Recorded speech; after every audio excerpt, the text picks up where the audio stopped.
Hello, welcome everybody to the Goddess Tears Circle. For those of you who don't know or have not been involved in the circle before, this is a space to feel safe, a space to share, a space to learn, a space to adventure um, into your own self and experience what you have been experiencing um, from a level of feeling supported.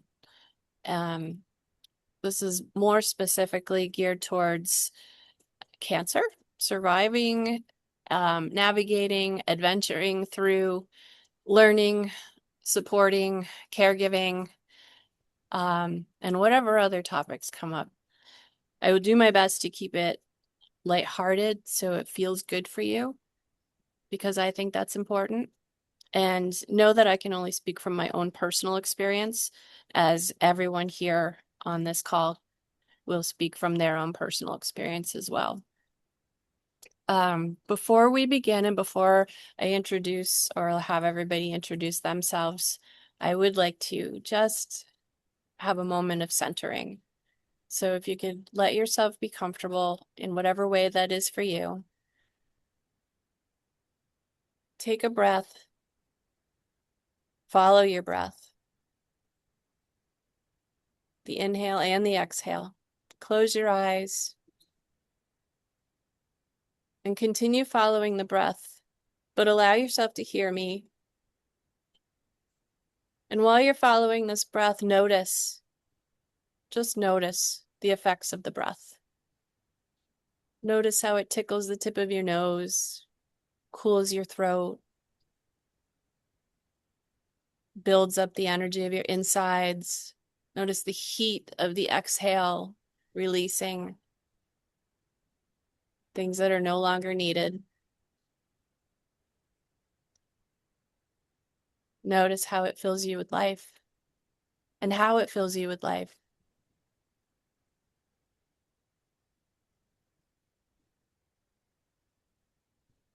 And then just for a moment, let's make our breath a little more purposeful and bring it down deep to our belly on our inhale, expanding the belly, expanding the chest. And then exhaling from the top of the chest by the clavicles all the way down and gently bringing the navel in towards the spine. Releasing, releasing, releasing. And do that again. And try to keep doing that circular breath movement. And while you're doing it, allow your focus and your mind's eye to wander up towards the top of your head, maintaining the breath and feeling and seeing, are there spaces around your head, your whole skull, that might be feeling tight, dense, tension, the brow, the ears, the jaw, the cheeks, the nose, eyes.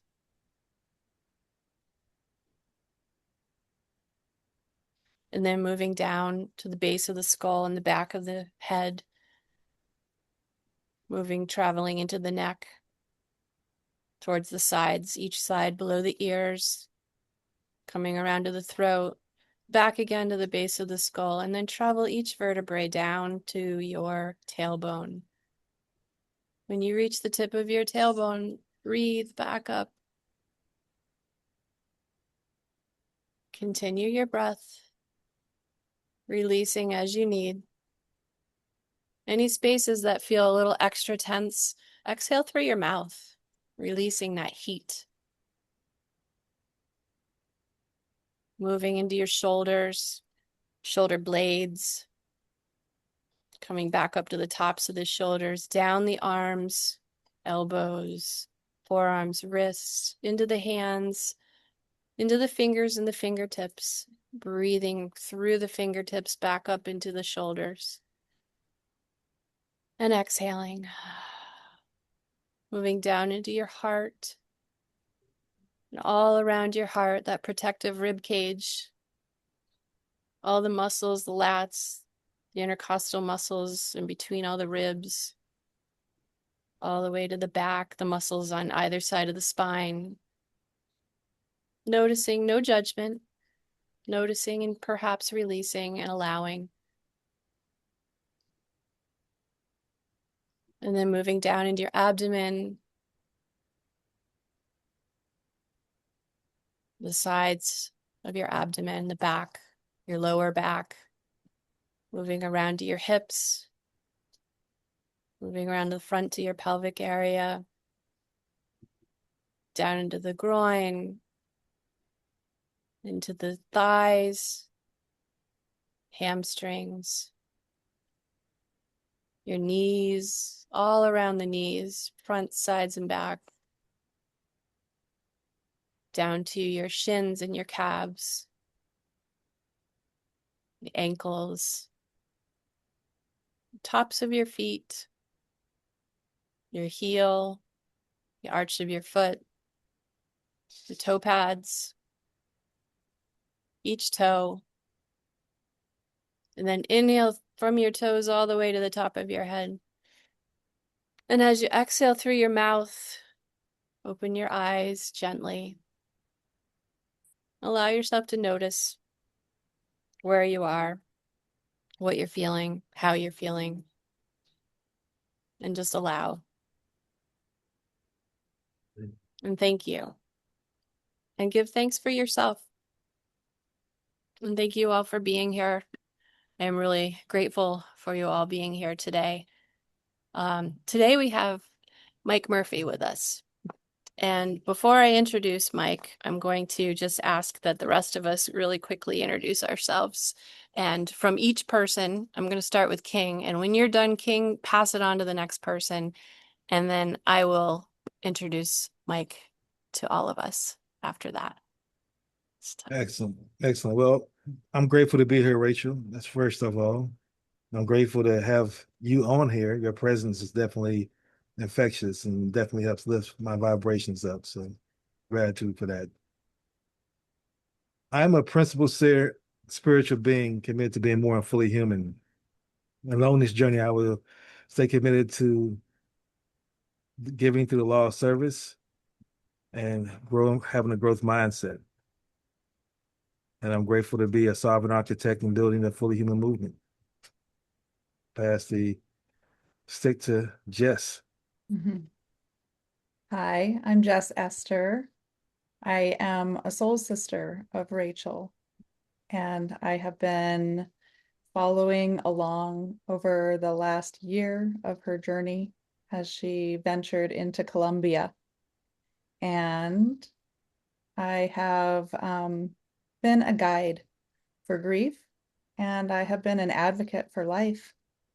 I'm grateful for life and for the opportunities that each storm brings, each challenge. And I'm grateful for the opportunity to be of service to those challenges and to advocate for our highest and best way to move through them together as connected humans, as loving humans. So I'm grateful to be here today. Thank you. And I'll pass the talking stick to Glenn. Hello, my name is Glenn Jessup. I live in Colorado and I am a coach and guide.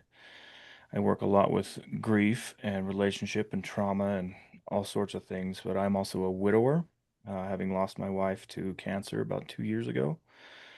I'm a father, and I'm my goal is the pursuit of wholeness and then sharing that. I am grateful to be amongst good people in a circle. I love when we can dismantle hierarchy and sit shoulder to shoulder. So I'm happy to be amongst all of you.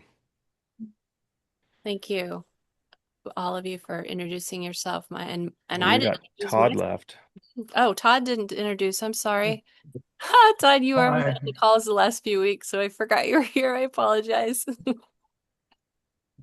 Yeah, hi, I'm Todd Cunningham, and I'm Rachel's other half, so she just assumes that I'm here even if I'm not. And we have a intuitive healing practice called Universal Flow. And today I'm just really here in support and for support and wearing my support caregiver hat. Thank you. Okay, so I'm Rachel, and I kind of introduced myself when we first came on. Um, I am navigating an adventure through the cancer system, um, and there's a lot to say about that. But for now, I think all I'll say is that my desire is to share with others my experiences so that they can avoid or embrace the aspects that are needed in order to manage their own adventure. And with that, I would love to introduce, from my perspective, Mike Murphy, who I've asked to come join us today. I met Mike um, through a facility in Colombia called Mountains of Hope. I came across Mountains of Hope on social media when I was in a pretty weak state. I was down to about 106 pounds, thought I was dying for sure, probably the next day. And I was searching kind of in a desperate state. What am I going to do? And I saw an advertisement for Mountains of Hope on social media, and it was kind of, just like bullet points, and I was drawn to it. So I I sent a message, and I ended up on a phone call with what turned out to be Mike's sister, and I didn't know that at the time. Wonderful, loving, amazing woman who ended up guiding me through the process of getting to Medellin, Colombia, and being able to stay at Mountains of Hope for 3 weeks, where I received the most loving, safe, beautiful care that I had received from anyone um, prior on this adventure I've been on. And as a result, I ended up arriving in Colombia. I went with Todd because I needed help. I couldn't do it by myself. I was assisted there by wheelchair. I arrived, um, made it. I was psyched that I made it, first of all. Um, and then upon the arrival at Mountains of Hope, Mike literally met me at the door. And the moment I met him, I had felt like this deep connection. I was just like, oh, I know you. Mm. You get that with people. And I had that instant connection, and we hit it off, and Mountains of Hope showed me what I had hidden from myself for a long time. It had reminded me of the gifts and the tools that I carried within myself to bring myself back to life because I had surrendered to dying. And while I was at Mountains of Hope, I said I wasn't going to cry about this, but while I was at Mountains of Hope, Mike and his team were responsible for reminding me of who I am and that I have a lot more to live. And I am so grateful forever for that experience, that little tiny 3 weeks of my entire existence here on this planet. When I left Mountains of Hope, probably by the end of week 1, I was walking up the hill to look at the beautiful gardens that they use to feed everybody there, these beautiful organic gardens. And I was doing that, which was yay, I did it. By the end of my stay, I was smiling, I was thriving. And by the time I got home, I got to go water skiing again, which I thought was a never. Mm. And ever since then, I've been remembering in those moments where I fall that I can get back up again because of my experiences at Mountains of Hope. And with that, I'm going to turn this over to Mike. And Mike, I'd love for you to introduce yourself, where you come from, why you're at Mountains of Hope, and whatever else feels heartfelt to come through. Yes, thank you, Rachel. Well, you got me crying. So I think it was a year ago in June, wasn't it? It was a year ago now. Yeah. Yeah. Perfect Wow. timing, right? Yes, perfect timing. And to you, Glenn, I lost my wife to cancer 15 years ago, and the grief is can be overwhelming and devastating, but I will assure you that keep going through it. And as Rumi said, that it'll eventually become the garden of compassion, and it'll change you forever. And things will never be the same, but you'll never be the same as well. And you can become stronger, more courageous, more compassionate, more loving. And so I applaud you for going through that. Wow. So me, so I'll just stop with I grew up in alcoholic home, very troubled youth, habitual runaway, juvenile delinquent, and then got married at 21, had a baby at 23, walked out on them because I had a drinking problem, drug problem.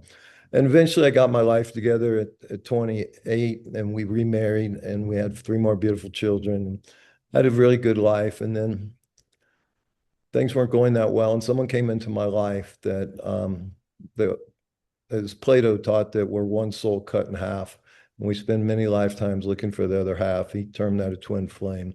And this person was my twin flame. And so we started a relationship. And 9 months into that relationship, I found a ping pong ball sized tumor in her breast, as hard as a golf ball. And it turned out to be stage 3 breast cancer. And she was only 28 years old, 29 years old, excuse me. And so we fought that for 9 years. We got married in 2006, and she passed away in June of 2011. And after that, of course, I was devastated beyond belief. She had told me 100 times or more, Mike, you need to learn to be vulnerable. Didn't have a clue what she was talking about until she died. And then I was so vulnerable and so defenseless that God was able to come in and fillet open my heart and take out all the arrogance, self-centeredness, and BS and replace it with love. And so shortly thereafter, I met a woman named Amanda, who's African American, and she was just moved from Wyoming to San Francisco Bay Area because she had stage 4 breast cancer. She was 38 years old, the same age as when my wife Margot passed away. And a friend asked me if I could help her get an oncologist. So I took her to our last oncologist and he ordered tests. And I went with Amanda to about half a dozen tests. And I noticed that she was treated differently than us, either talked down to or talked over her head. It made me feel very uncomfortable, but I didn't say anything.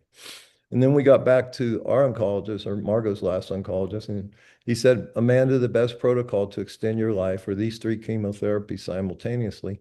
Unfortunately, your insurance will only pay for one, so that's all I can give you. And frankly, I didn't know the world worked like that. I was shocked and flabbergasted. And I just simply said, here's my credit card, and you give her whatever it is she wants and needs. And so that was a seed that would shortly thereafter become the Love for Margot Foundation. And for 4 or 5 years, I would give financial grants to women below the poverty line while they battled cancer. And I'd give them 1,000 a month for 5 months, and I'd meet with them each time. And I was more concerned what kind of emotional support they had, who was supporting them. And in Oakland, it was very difficult. I would say the majority are Black women. Most of them that were raising their grandchildren because their children were hooked on drugs. And it was just a very, very sad, difficult situation. I could tell you stories you wouldn't believe. And then I also started doing it in Palm Desert, California. And most of those women were undocumented Mexican women that came here to clean our hotel rooms, pick our crops, and work on our golf courses. And there they're exposed to 151 known chemicals that cause breast cancer. So I would do the same thing there. Of course, they had a family, but they didn't speak English. I didn't speak Spanish. But they were so kind, so loving, so courageous. So my takeaway from all this, we had one client that actually went natural treatment and healed herself. And a lot of the other women say, Mike, I wish I could go natural, but there's no money. There's only insurance will only pay for chemotherapy, surgery, and radiation. And so that planted the seed, which later became Mountains of Hope, which I bought the property in 2016, a lot of circumstances, and I finally started building it in 2023, and we opened late in 2023. And the beautiful thing about Mountains of Hope, frankly, is that we go as naturally as we can. We do have an oncologist that we refer to, but we treat the physical, the mental, the emotional, and the spiritual. And modern medicine doesn't do that. But we're all those things, okay? Louise Hay said most of our illnesses are related to some emotional trauma. I believe that also the mindset, we can get into these continuous loops of negativity that aren't going to fuel the body. We're made of 50 trillion individual living conscious cells. And all we have to do is take care of those. And the body, the intelligence in the body is amazing. Right now, we have 50 trillion cells, and each cell is doing tens of thousands of different activities simultaneously. So I'm not doing that. That's the intelligence, the innate intelligence in the body is doing that. And that innate intelligence is also right here in the field of infinite possibilities. So at Mounds of Hope, we're really good at detoxing the parasites and the heavy metals and the mold and the stuff that doesn't belong in your body. We're very good at getting that out of there, which is important. And as Rachel mentioned, we grow 120 different fruits and vegetables, no chemicals, no fertilizers, no glyphosate. So that's why she started walking after a week, just from the detoxification and the good nutrition, you start to feel better right away. But these cancers today are aggressive, and especially after the COVID and all these, they're calling them turbo cancers now. So then we address the mindset. And what I like to say, I try to gently nudge people out of their head, because in the head you're dead, and back into their heart. So why do we start living in our head? Because we get hurt. We get hurt as an adolescent. We get hurt in puppy love. We get hurt in high school. We get hurt in marriage. Our relationships end. People are mean to us. And we start building walls around this heart. And then no longer can we live there, because it's not a physical pain, but it's a terrible emotional pain, all these hurts. So we go up here, and up here, I call it the insane asylum. It's just all these thoughts nonstop. And so we try to gently nudge people out of here back into the heart. But now we not need to start working with that childhood trauma or that inner child work or that shadow work, and start to open this, right? And once we start living, because this is who we really are, this is our true essence. I believe that we are eternal, timeless consciousness, that we came into this animal body as spirit, and we'll leave this animal body as spirit, and we'll be spirit for a while until we take our next journey, wherever that may be. I don't know. But we have to learn to live as spirit in an animal body in a very crazy, difficult world that's getting crazier and more difficult as we move along. And also in a medical system that, is only 100 or so years old, maybe 120 now, that's really thrown out all the old medicine that we used to have. And the other thing we do at Mountains of Hope, we use indigenous ceremonies and indigenous medicine here too, like plant medicines. And we do things like cacao ceremonies and Temescal, sweat lodges. So we're throwing everything we can at the person that's suffering so that they can find healing.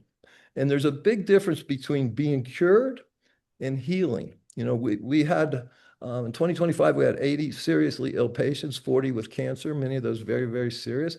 And we've since lost 4 since they've returned home. But so they weren't cured, but believe me, they were healed. Okay. I know when my wife passed away, on December 1st, 2010, the oncologist said to her, Margot, unfortunately, the cancer spread to the lining of your brain. If you do nothing, you have 6 weeks to live. And if you treat it, you have 6 months to live. And so every day, this amazing woman who was like an angel to me fought every single day through brain surgeries, draining her lungs, constipation for 2 months, unable to defecate, just pain and suffering, physical pain and suffering.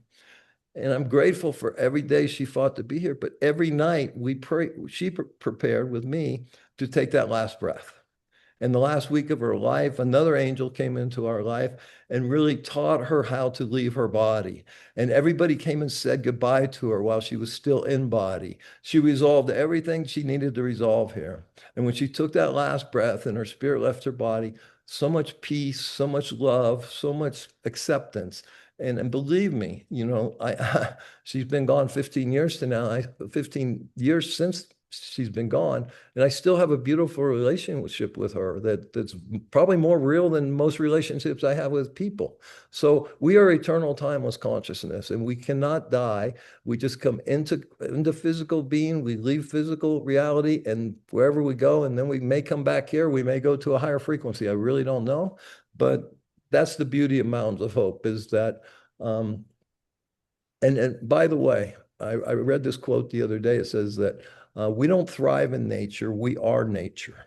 And so we have 20 acres, 7,000 feet in the Andes Mountains with the most amazing, I'm looking at it right now. I'm in the city right now, but it's still such beautiful greenery and mountains and trees, and the weather's always good. And the beauty here is just profound. So being in nature, if you want to spend time with God, just go spend time in nature, and you'll find God, and be silent. And then the love of our people that Rachel said, the love of our staff.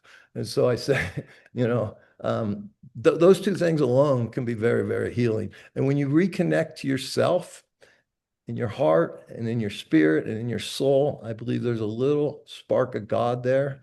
And I think that's where the real healing takes place. So thank you, Rachel. I totally agree with you on that. And living in the world that we live in currently now, many of us have such a hard time being able to get to that space, that little spark inside the heart, Yeah. leaving the mind, because that's how it's designed. Yeah. And when you're in pain and you're navigating something pretty serious and life-threatening, it's very difficult to remain in that heart space. Yeah.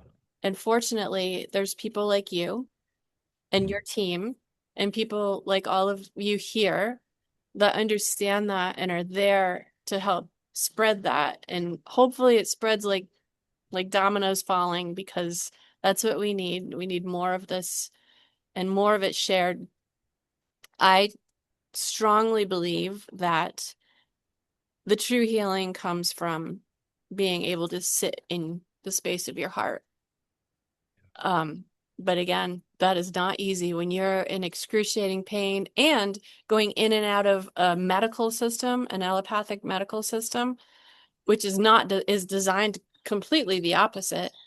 Although I have to say, I've met some really amazingly beautiful people along the way. My last hospital stint, unfortunately, I would said I need to meet more people and more cultures around the world. Well, I didn't want to do it like that, but I ended up meeting people from all over the world. One of my nurses was from Albania. She's literally an angel. Um, the guy who brought me my food, he was from um, Ghana. Uh, it just went on. Another one of my nurses was from Jamaica, and just people from all over the world that had come to the States for one reason or another to work in the medical field. Fortunately, I was able to experience them and their hearts. And it's always the heart. It's not what they're giving me. It's always the heart behind it. And for me, that's what leads me to the next step. Like the advertisement I saw for Mountains of Hope. Clearly there was some heart in there, or I wouldn't have noticed it.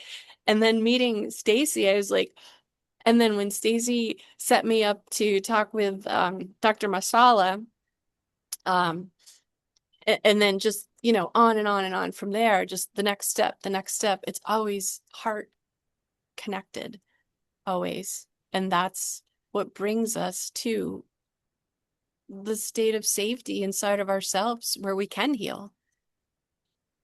Yeah. Thank you for sharing all of that, Mike. I don't even know where to begin because there's so much I could share with all of this. But so because of that, I would love to open this up for any of us here today to ask Mike any questions. And I'm going to start with King, and I'm going to have you just pass it on like a stick around the Brady Bunch squares here. And I think that will uncover a lot of questions and a lot of information for people who will watch this. Well, I tell you, every time I listen to Mike, I find his story to be fascinating of how you were able to turn your wreckage into wisdom and how you were able to turn pain into impact. And doing that, creating mountains of hope allowed me to go there. First, you did that with the creation frequency. I read your book, and I was in my wreckage, coming through my wreckage when I read the creation frequency. And that put me, you on my radar, so to speak, and had me interested in following you. And I noticed that in that 2 or 3 years you were building this Mountains of Hope place, and I told myself I got to go to that place and meet this man because I can't believe he's had such an impact on me at at that time one of the worst points in my life. To have achieved everything you wanted to do that, but you thought was impossible, that you've been working for 30 years and then have it come crushing down instead of losing my identity in the context. And then going to Mountains of Hope and actually being healed because I was open to receiving all the things you just talked about, all the intentionality that you created. The food was delicious. I actually ate more than I've ever eaten in my life. I mean, I ate 3 times a day. Every meal had an appetizer, a entree, and dessert that was all delicious. And I lost weight as a result. Had water that had a little spinning ball in it, a little spinning thing, and it kept water had energy. It was throughout the property in your bedroom, and you just so everything was intentionally done, and just that created an atmosphere where I got a chance to meet people and was wide open and vulnerable to connect with other souls that were there to heal as well. And as Mike said, it's not so much about curing as it is the healing. And the healing is transformational from whether it's an emotional healing or as a healing that's just dealing with you need someplace just to detox physically. And I went through that. And it was an excellent protocol. And I just want to quickly say this too, that I remember talking to Stacy as well. And Stacy was just so welcoming and just so understanding. It was and put me at ease right off the bat when you call this number and to go to this retreat. You don't know what you're going to expect. So you have thoughts about bad experiences you had similar type of facilities and Stacy was just comforting and nice and patient and showed me that she actually cared. And then I get a phone call with Dr. Marcella, and Dr. Marcella's the same way. And I was like, wow, right? I have to go there, right? It's like if you have money after you had those 2 conversations, how would you not go there to make the conscious choice to do that? And so just going there, getting changed, getting healed as a transforming, meeting Jess, and all that as a result of where we are today because of how I felt healed and got connected. And so that's the chain. I call it the change of causation. That has the chain of causation of why I'm here today. So, with all that being said, Mike, my question now that I want to ask you is this: what do you do when you are at that point when you're in your you're in your storm and you have the uncertainty of what's going to happen tomorrow? What protocols or rituals or practices that you do that you would call yourself to kind of put you back in the right space to say, this is the direction I need to be headed in?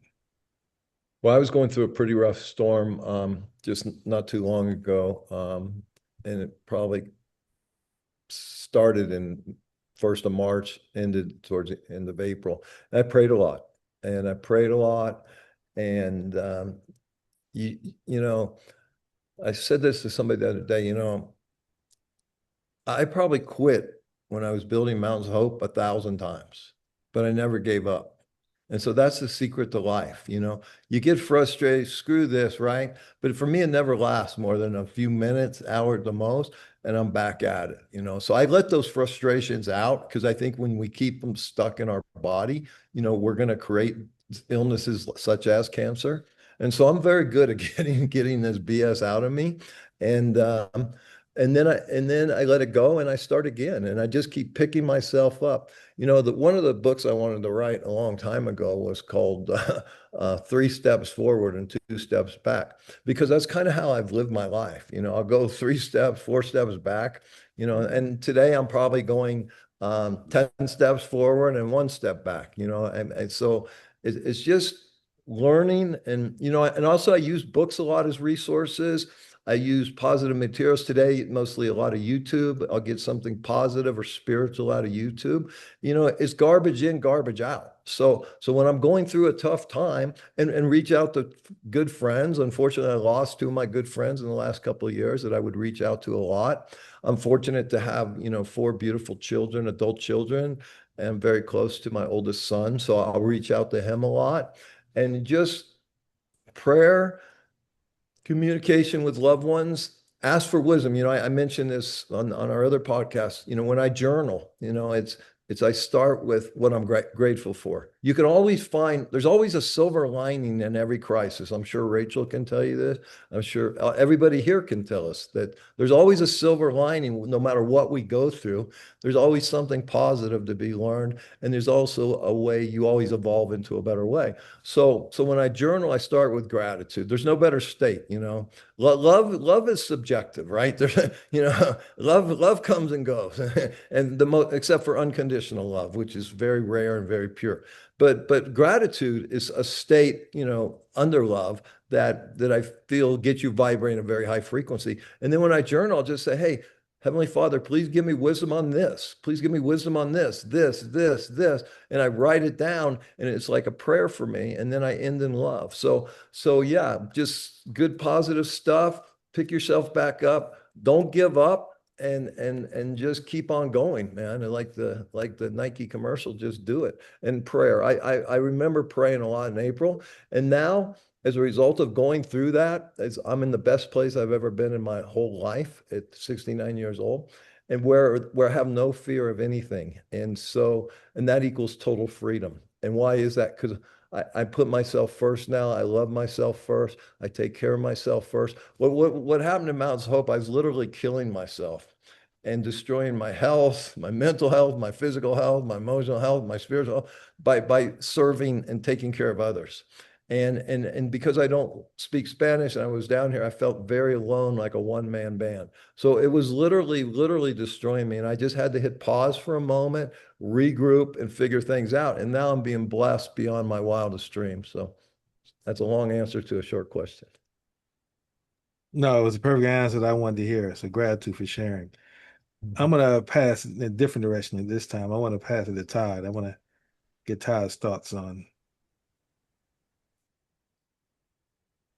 Uh, I'm very grateful to Mike because I won't put him on the spot publicly, but he was infinitely supportive and helpful and generous with myself and with Rachel. And because of that, my main question is how can I help you now, Mike? What could I do right now Well, to help out? Well, of course, you can always pray for us and what we're doing here. We're in a position. You know, when I made my money by turning around people's car dealerships that were going bankrupt. And when I was doing that, I was a young man and I could work really hard and I could think really fast on my feet. And I always said that business is a young man's game. And so now I'm the old guy. And so I'm fortunate I'm partnering with a 37-year-old guy that's coming down here this Saturday, and we're going to put this new plan together. And I'm going to just be the founder. He's going to be the CEO. And I'm so excited about this because I was running out of gas. So just prayer, really. And of course, you know, spread the word, you know, for people that are sick and suffering, that there's a place where they can come and find healing. So that would be the most thought. Thank you. Yeah, thank you.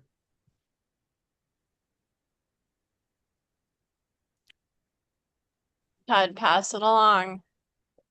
Passing it along. Yeah. I'll pass to Glenn. Appreciate it. Um, I have a very similar story to you, Mike, and it's very interesting to hear and very positive and uplifting because I think I find myself spinning my wheels and getting caught in my head. You know, a lot of your story rang true to a quote of Michael Singer: "Is the head is where the soul goes to hide from the heart." And I find myself there a lot. And all of the suggestions you gave King, like prayer, meditation, journaling, and reaching out to someone you love, these things are still things that I know in my head, but I struggle with, especially when it comes to the reaching out. I've gotten so much better with my own fears. However, I'm still seeing some scars exist. And the reaching out one is probably my biggest hill to overcome.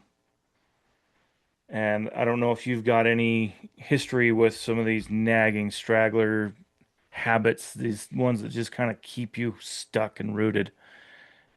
Anything additional to what you were saying to King that might help me get my shovel out and uproot this and get more comfortable in the discomfort of reaching out, because that's obviously like I'm sure it's a shame or embarrassment thing with me.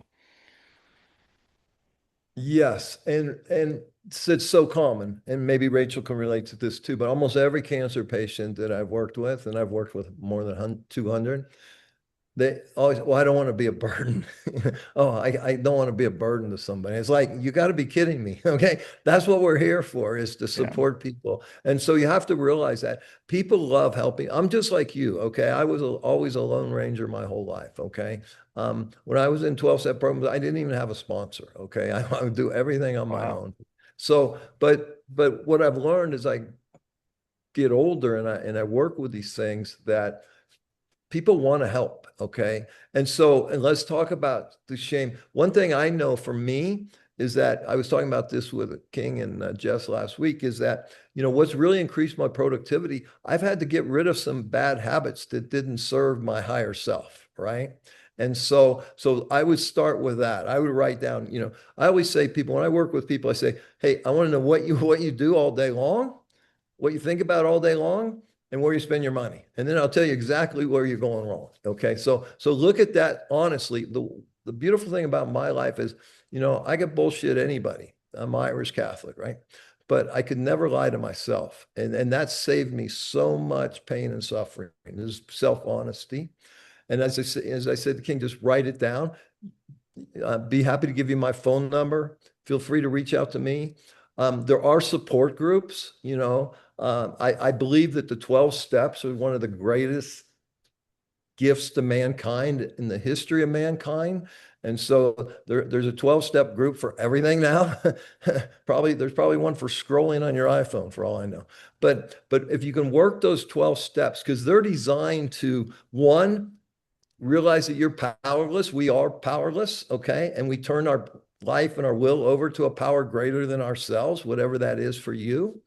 And then we do what's called fourth and fifth step work, where we write down all our wreckage of our past that King talks about, all our bullshit. We write it down, we share it with someone, and it's gone.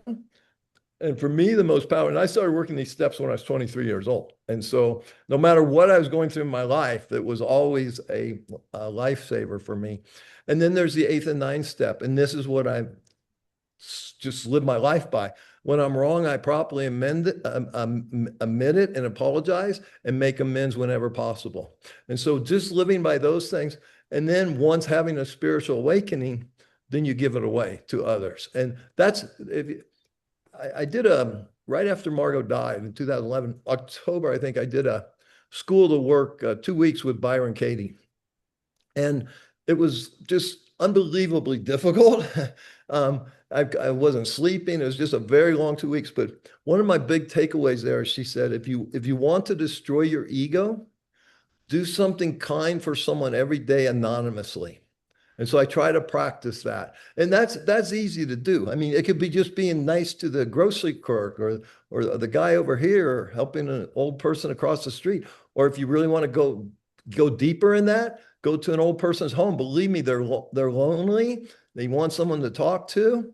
I told these guys last week, I'm blessed to help someone down here, a friend, and put her grandmother, who's 87, severe dementia, put her into a living space. And they sent me a video the other day. The grandma's now happy. She was miserable, didn't know who she was.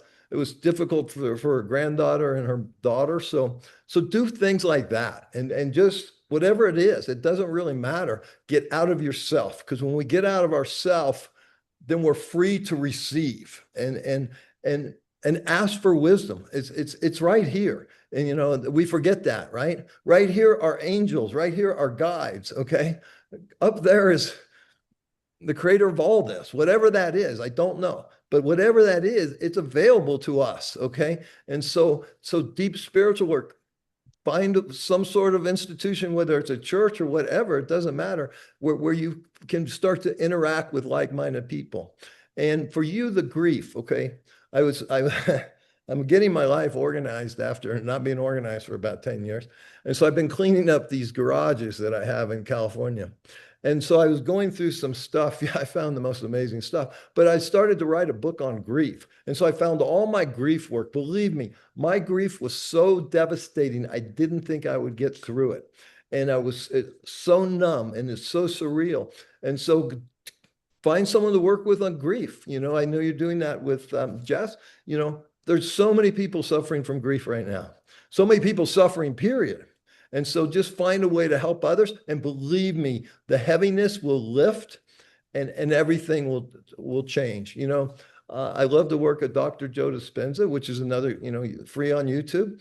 And he says, if you want to change your personal reality, you need to change your personality. And what's your personality? It's what you think and what you do and what you believe. And so just change it. Okay. And you can believe anything you want. It doesn't have to be truth, universal truth. It just has to serve you.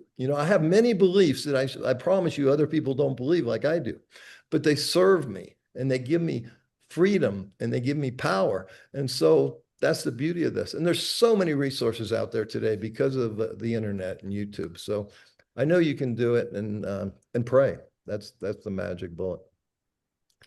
Thank you. I appreciate that. My pleasure. All right, I'm gonna pass it to Jess. Thank you. That's all such really many great questions and kind of blossoming from the same core prayer and a greater power that actually supports us with healing. So I want to ask you about the coherent healing prayer. That was specifically one thing that Rachel highlighted at Mountains of Hope as one of her favorite things. Can you just share with us a little bit about that before we end? Well, it's one of my favorite things. And again, I got this from Dr. Joe Dispenza going to his week-long meditation retreats. Now, it's much different there, right? There's 2,500 people in a ballroom, and you have, I don't know, maybe 30 healees, and maybe the rest, they each have 6 or 8 healers around them. And so it's a completely different experience. But what I love about what we do at Mountains of Hope is, we go into the monastery and we take the person that we want to pour our healing, loving energy into, and we place them gently on the floor, cover them, put eye shades on them. And then what I love the most about it is because we have 30 staff, but 20 don't speak English, and they show up. The ones that want to show up the most are the dishwashers and the cooks and the outside maintenance people. And they come there and their heart is pure and they have no agenda. I mean, they don't have to be there. It's a voluntary kind of thing. And so that just fills my heart with just so much joy and love and gratitude for them. And so then the healing, just we bring her in and then we all walk in afterwards once the healee is comfortable and everybody sits down and we're playing heart, mind, healing, coherence music, which is just a very light. I was just listening to it this morning before this show, and just get you into the right state of peace and love and acceptance and into the heart, right? And the mind and the heart, once I believe that we live in an electromagnetic universe. That's proven. Okay. And I believe thoughts are electrical things that go into the field of infinite possibilities. And the heart is the magnet that draws them back. So we have everybody. And then I just lead like a 10-minute guided meditation. Everyone is different every time. I have no idea what I'm going to say, what's going to come out of my mouth. And I just go with the flow. And I don't even ask what kind of spiritual beliefs the person has. I just feel that it's all going to flow perfectly. And then we do that for like 10 minutes. And of course, we have to translate in Spanish too. And so that's a little curveball that we have to deal with. But then after that, I just ask everybody to rub their hands together as hard as they can from their heart and feel that energy coming through their crown chakra into their heart, through their arms, into their hands. And then we just pour that energy into that. And I have to tell you, the energy that I receive is just so profound, and I just love that experience. And I think that's one thing. I don't think you're going to get that at MD Anderson. So it's one thing that's unique to Mountains of Hope because Tesla said if you want to understand the universe, you have to understand energy, vibration, and frequency. Every cell in our body is vibrating at a certain frequency. The healthier we are, our mitochondria is vibrating a very high frequency. And if you have that, you can't get sick. Okay. You literally cannot get sick if your mitochondria is healthy and you're vibrating a very high frequency and you have no toxins in your body. And then if you're and the stars in the sky, I've looked at them with telescopes. They're vibrating, they're moving, they're dancing. So everything in this universe, even this table, is made of atoms vibrating a very dense frequency, right? So everything is vibrating a certain frequency, and then when we can tap into it, because that frequency is right here. And that's what we don't realize. It's just right here. Just because we can't see it, we can't hear it, but we can feel it. And in heart math, they now measure this magnetic energy of your heart, which is, I think, 1,000 times more powerful than your thought energy. And that, I don't know how well their equipment is. Perhaps it goes further than they can even measure it. But we have a light body. We're surrounded by an aura and a light body, and we need to protect that as well because there are entities, good and bad. So it's so much going on here. But I love that healing coherence thing. And I was going to mention the creation frequency quickly because King brought it up, but I was so blessed. And when at 25 years old, sitting in an AA meeting, and a friend says, I've never met anybody as messed up as you, but I might know somebody that can help you.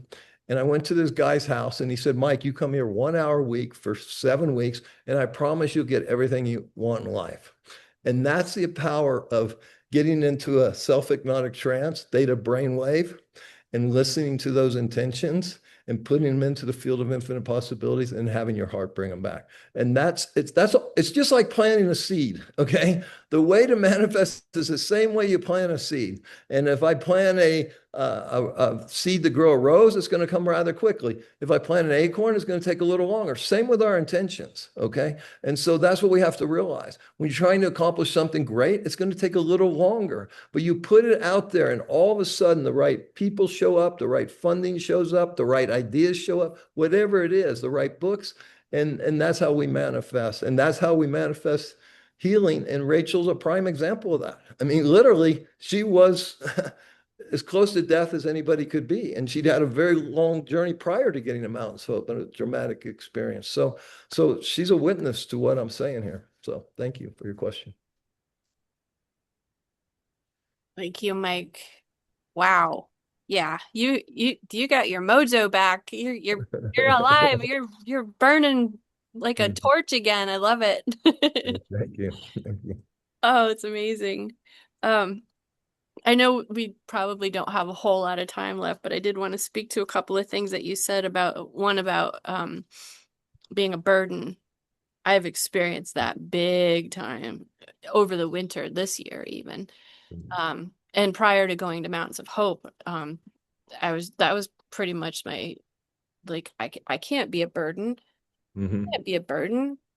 And then going into that coherence ceremony at the end of my trip there made me realize that I had opened myself up to receiving, Yes. which is something I don't typically do, and I haven't done my whole entire life. I've been the giver, the giver, the giver. I've been not the receiver. And just that coherence ceremony alone shifted so much of that. Yeah, and my hope is that having this circle, this 1 hour that we can offer people can give that and pay that forward to show people how important it is to open up and to receive, because that's power right there. The power isn't always in the giving, it's in the being able to receive. And then that goes back into, I struggled because I grew up Catholic and I was like, no religion for me, thank you. So I studied every modality under the sun, and God was like wait, I don't use that word. So one day I was driving in my car after going to Mountains of Hope, of course, and I'm like, you know what? I don't like that word God. I'm not going to call you God. I'm going to call you love. Unconditional love. Is that good? And my whole body just filled, and I was like, all right. And then the next day I'm driving in my car and I'm like, hello, love. Are you still there? And my whole body filled again. And I remember when it happened a few hours later, I had happened to be scheduled for a call with Jess, and I told her about it, and she was like, yay, oh my God. She was all excited about it. Um, but yeah, the in the grief that you have experienced, your grief was so strong and so profound, Mm. and it's obvious in what you are giving back as a result of embracing that grief, embracing that power, because it is a power. And the more that we can sit with something so profound in our lives, whether it's grief, death, whatever it is, the more we can sit with it and really allow it, receive it, be with it, the more that we can use it as a power and a tool to give back. And Mm. that's what I see that you have done, and that you have done that through Margot, Mm. that she did that for you, Mm. enduring the suffering and everything that she went through. She showed you, she was the model for that, to show you how to do that.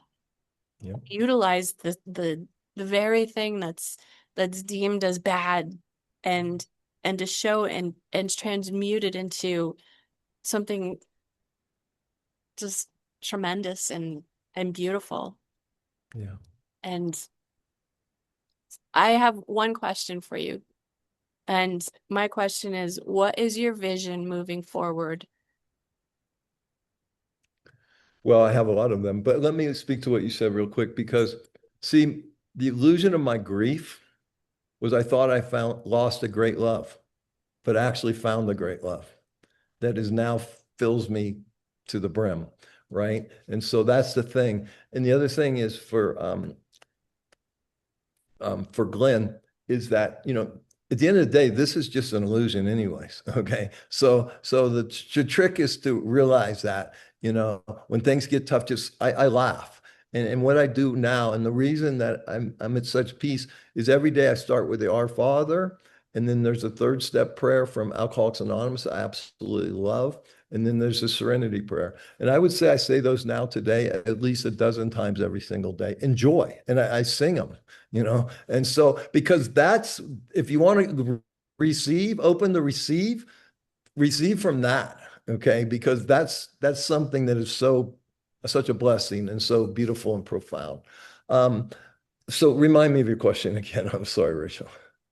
What is your deepest desire Oh, moving yeah. forward? So I'm super excited about my friend Josh, who I've known for 11 years now, and he has a wonderful organization. He has a brutal story himself about illness. He was so sick he was a international jiu-jitsu champion as a young man and became so ill for 3 years trying to heal himself and spent over $1 million, went all over the world, spent 90 days in the Amazon, went to Africa. If that plant medicine didn't heal him, he's going to walk in the desert and just kill himself. And so now for 15 years, he's been helping people heal through detoxification, but he also works with the body or the spirit and the mind and the heart. And so it's a perfect alignment that I've been thinking about for many years. And it just accidentally just came to be a few months ago when I was in this terrible place through prayer. It just happened, right? And that's how God works. And so he's coming down Saturday. So we're going to create. I'm not 100% sure what we're going to exactly do with Mountains of Hope. I want to continue on the path we're on, but I also want to defer to him in certain ways. We're aligned in so many ways. So we're going to make Mountains of Hope bigger and better than it's ever been. I see another one called Oceans of Hope, probably somewhere in Cartagena. I see one in the future in America as well. Also, the thing that breaks my heart the most is we take these calls. We know we can help these people tremendously, but they don't have the money to come. So I'm writing a book called Heal at Home, The Mountains of Hope Way. For me, it's all about giving back to people that are suffering. And that's my thing. And then I'm starting to build Mike Murphy Unfiltered again, which is my books, my online courses. I have a partner for that now. So we're going to start doing more of that. I have a book that's been written for 2 or 3 years called Death, the Greatest Illusion, How You Can Never Die. So we'll get that out soon. I just read 100 reviews of my book, Living in Color, which tells a story of Margot's last 6 months with flashbacks into our love story. And so I'm going to make an audiobook of that. So I have so many things going on right now on my plate. I'm so excited about the future. To be honest with you, I just wanted to get Mountains of Hope done and go on and just get out of here. Okay. I'll never forget, I was having a lunch, I don't know, 5 or 6 years ago in Costa Rica with a guy named Bruce Lipton, who wrote the book Biology of Belief. I just love this man, right? I just accidentally happened to be at the same table as him. And we were talking about this, and I said, I don't care if I'm in body or out of body. In fact, frankly, I'd rather be out of body.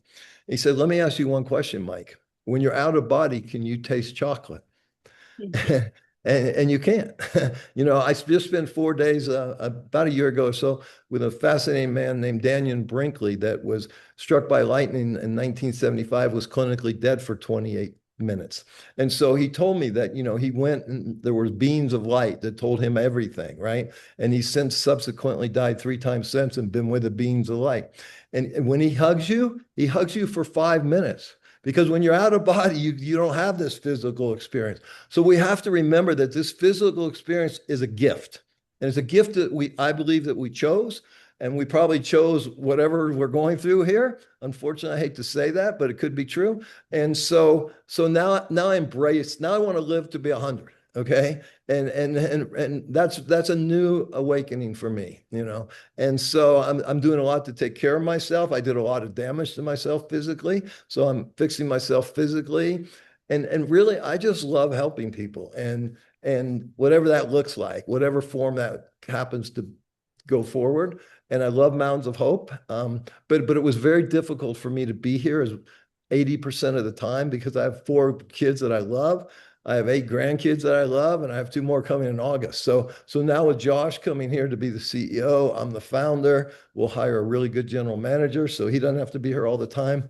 And so we just want to help people heal. There's so much toxicity in the world. Physical toxicity, the air's dirty, the water's dirty, they don't use real seeds, the food is bad. And then the mental toxicity, all the garbage that is, the internet's great in certain degrees, but it's bad in other, all the human trafficking, all the nonsense in all these wars. So just find a way to give love and compassion and help people. That's really my vision for my life. I hear you. You're singing to the choir, as they say. I hear you. That's the beauty of it all. And no matter what I'm going through, I know beyond a shadow of a doubt how precious this life is. Mm. And I will do whatever it takes. I will live through what it takes to be able to have these precious moments of life. And let me tell you, I've been through some pretty shady, scary, awful, suffering, whatever times, but I see the gift through it. And I really hope that through all of us here, with all that each of us has to offer here, that someone else can be touched and be able to see that, be able to recognize that within themselves as well. Amen. So our time is growing really short here, and I want to thank you so much again for coming and sharing everything that you've shared. I don't have enough thank yous. I really don't. That's And to truly all my of you, pleasure. So know that. yeah. And to all of you who are here, thank you. Thank you for listening. Thank you for being here. Thank you for acknowledging, for leaning in, for letting yourself, whatever it is. And thank you for who you are, period. And give yourself that thanks.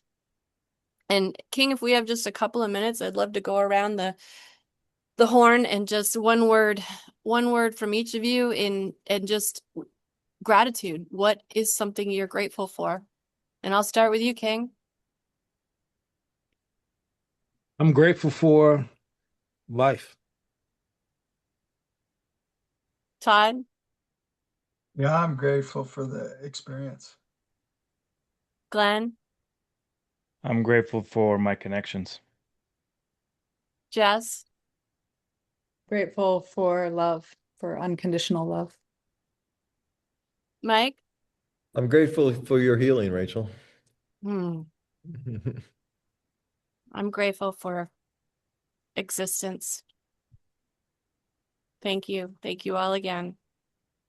And if anyone would like more information on Mountains of Hope or anyone here, reach out to anyone here and we'll all be happy to offer as much information as you desire. And until next week, take a deep breath and exhale. And we'll see you again soon. Lots of love.